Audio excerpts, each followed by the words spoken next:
Right so good morning, good afternoon, good evening, जहाँ पे भी आप लोग हैं। Thank you again for joining on my channel.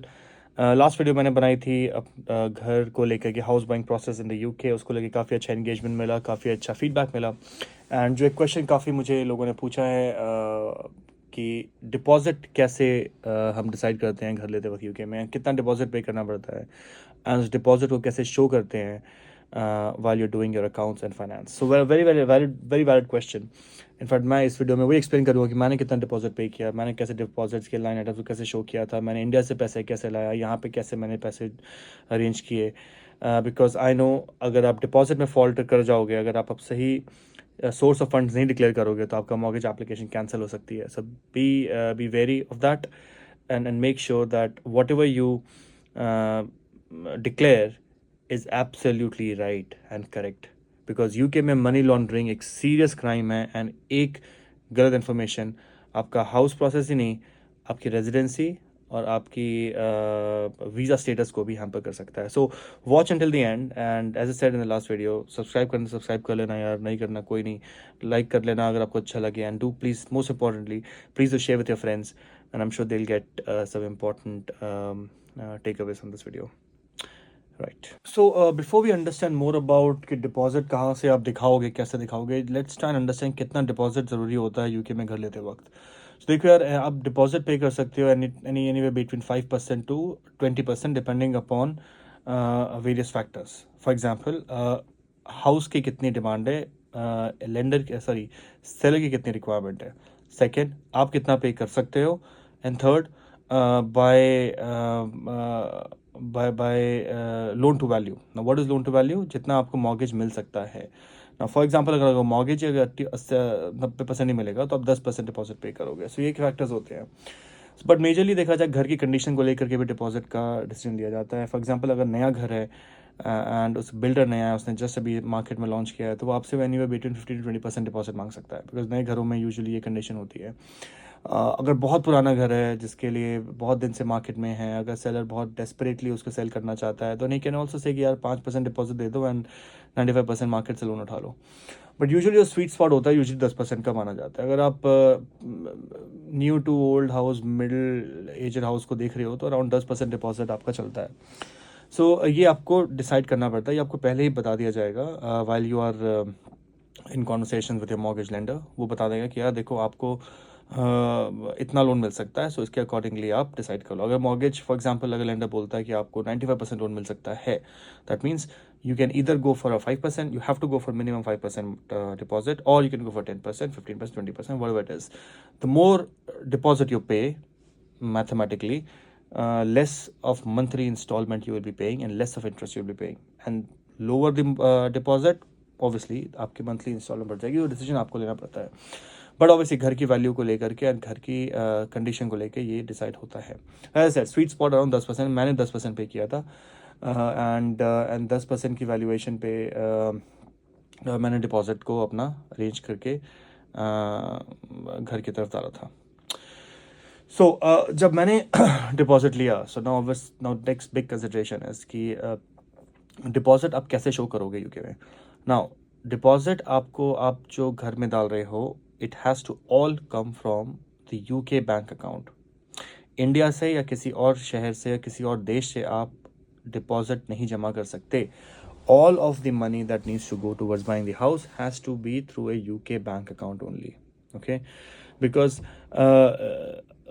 UK में जब आप डिपॉजिट जमा कर रहे हो, तो आपके जो सोलिसिटर्स हैं, दैट इज़ वकील, आपके मॉर्गेज लेंडर है ना, बैंक हो गया या कोई भी हो गया, वो आपके सारे डिपॉजिट की एक एक चीज़ को स्क्रूटनाइज करेगा एंड उसको एक चेन से या उसे एक सोर्स से एसोसिएट करेगा।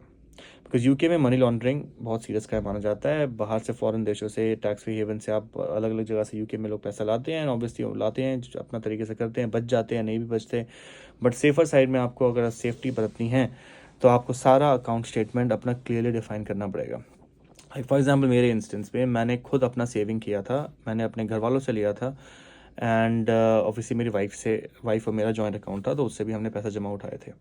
तो ये तीन चार वेरियस डिफरेंट कंपोनेंट्स होते हैं। यूजुअली आप भी अगर घर लोगे तो आप ये सब चीज़ों से ही पैसा जमा करोगे, या तो आपकी अपनी सेविंग होगी, या आपके वाइफ की सेविंग होगी, या आपके डिपॉजिट्स होंगे इंडिया में, या म्यूचुअल फंड्स होंगे, या आपके सेल ऑफ प्रॉपर्टी होगा, या आप घर वालों से लोगे। But the challenge here is कि इंडिया से जो पैसा आ रहा है आपके अकाउंट में, उसको आप कैसे यहाँ पे डिक्लेयर करोगे, किस फॉर्म में? ओके, नाउ फॉर एग्जांपल, अगर आपका कोई फ्रेंड इंडिया में 5-10 लाख रुपए आपके अकाउंट में डालता है और आप वो 5-10 लाख रुपए यहाँ पे जमा करते हो, और आप डिक्लेयर नहीं कर पाते कि वो 5-10 लाख रुपए कहाँ से आए हैं, देन आपकी एप्लीकेशन रिजेक्ट हो सकती है। So please bear in mind, because again this is a case of money laundering. मे भी हो सकता है बंदे ने ब्लैक मनी उठाया हुआ है, ब्लैक मनी आपके अकाउंट में डाल दिया उसने, जैसे भी डाल दिया, एंड यूके में अथॉरिटीज़ उसको क्लैरिफाई नहीं कर पाएंगी, सो आपकी एप्लीकेशन रद्द हो सकती है। सो इसलिए प्लीज़ बेयर इन माइंड, आप जो भी एज अ सेड एक एक लाइन आइटम पिछले आई थिंक 6 महीने की स्टेटमेंट्स चेक करी जाती है। They check everything, okay, they scrutinise everything. I think 100 pound या 200 पाउंड्स के ऊपर जो भी स्टेटमेंट्स होती हैं, लाइन आइटम्स होते हैं, उसको चेक किया जाता है। Like for again coming back to my instance, so मेरे एक एनआरआई अकाउंट है इंडिया में, एनआरओ अकाउंट भी है, ठीक है, एनआरओ एनआरई अकाउंट इंडिया में, उससे मैं अपने यूके से इंडिया में इन्वेस्टमेंट करता हूँ, बिकॉज एनआरई अकाउंट में आपको टैक्स फ्री इंटरेस्ट के साथ आपको पैसा जमा हो सकता है। सो मैंने एनआरई अकाउंट में सेविंग कर दी थी बहुत दिनों से, एंड एनआरई अकाउंट से आप इजीली यूके में वापस विड्रॉ कर सकते हो, एंड उसमें कोई आपको टैक्सेस या कोई आपको इम्प्लीकेशन नहीं होता, because India UK dual taxation treaty के अंदर आता है, एंड उनमें एक वो है पॉलिसी है कि आपको दोनों जगह टैक्स नहीं पे करना। सो अगर मैं यूके में पैसा, मेरे को सैलरी आ रही है, मैं टैक्स पे करके इंडिया में एनआरई अकाउंट में डाल रहा हूँ, सो मैं एनआरई अकाउंट से इजीली यूके में विड्रॉ कर सकता हूँ, मुझे कोई पैसा नहीं लगेगा। बट एनआरओ अकाउंट में जो पैसा जाता है, या फिर आप लोकल यूके इंडिया अकाउंट में जब कोई फ्रेंड्स फैमिली के अकाउंट है वो अगर ट्रांसफर करते हैं, डेफिनेटली उस पर टीडीएस लगता है, tax deductible resource. So anyway, so मैंने अपने एनआरई अकाउंट से पैसे थोड़े विड्रॉ किए, आराम से फट से अगले दिन पैसे आ गए मेरे इक्विवेलेंट पाउंड्स में। That's one element of the deposit. The second element of the deposit was मेरे म्यूचुअल फंड्स वगैरह जो थे इंडिया में, ठीक है, म्यूचुअल फंड्स को मैंने ब्रेक किया। Now when you break a mutual fund in India, मेरा एनआरओ अकाउंट से इन्वेस्टमेंट था, तो ऑब्वियसली उस पैसे को जब मैं यूके में ला रहा हूँ तो मुझे सोर्स पे टैक्स पे करना पड़ रहा था। I think it was 10% then, now I think it's increase to 20%। But वो पैसा भी जब मेरे अकाउंट में आ रहा है तो वो आईसीआईसीआई बैंक से था, मुझे आईसीआईसीआई बैंक से लेटर लेना था कि वो मेरा म्यूचुअल फंड के ही पैसे थे, एंड वो पैसे मैं यहाँ पे डिक्लेयर कर रहा हूँ अपनी यूके बैंक अकाउंट में, एंड मैं यहाँ पे वाइल सबमिटिंग माई एप्लीकेशन, मैं एक म्यूचुअल फंड से एक लेटर ले रहा हूँ कि ये मेरे पैसे म्यूचुअल फंड से रिडीम हुए हैं, that is my money which I have invested. So that's very very important, and without that letter you will not be able to justify large sum of money in your mortgage application in the UK. Third बहुत important component था, मेरे wife के family ने और मेरी family ने मुझे पैसे दिए थे। सो ये बहुत इंपॉर्टेंट कॉन्सेप्ट है जो मुझे नहीं पता था, जो मुझे फ्रेंड्स ने बताया था, कि अगर आपके ब्लड रिलेशन में आपके मदर फादर ये आपको अगर पैसा दे रहे हैं, so you can take that as a gift, okay.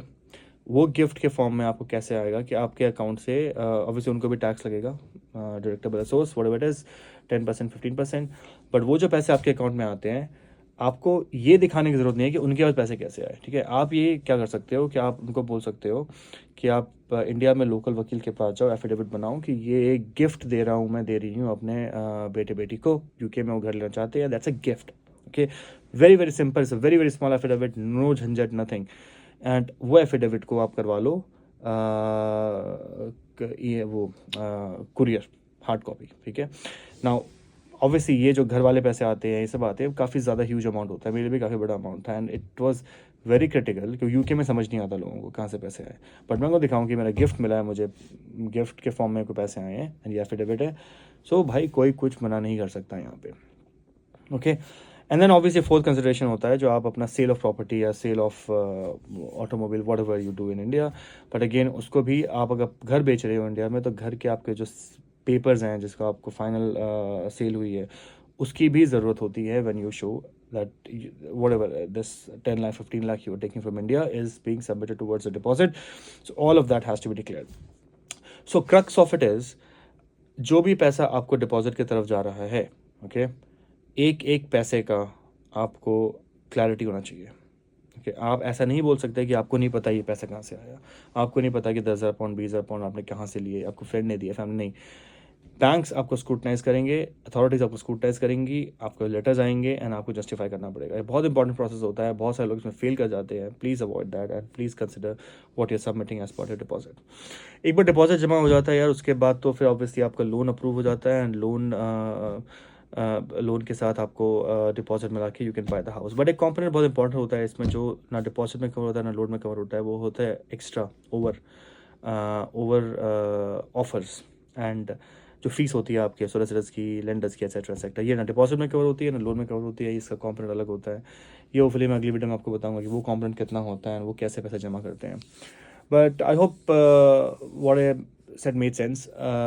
If you have any questions, as I said, please reach out to me on my YouTube here or on my Instagram, and I will be happy to help you further to understand more about the process.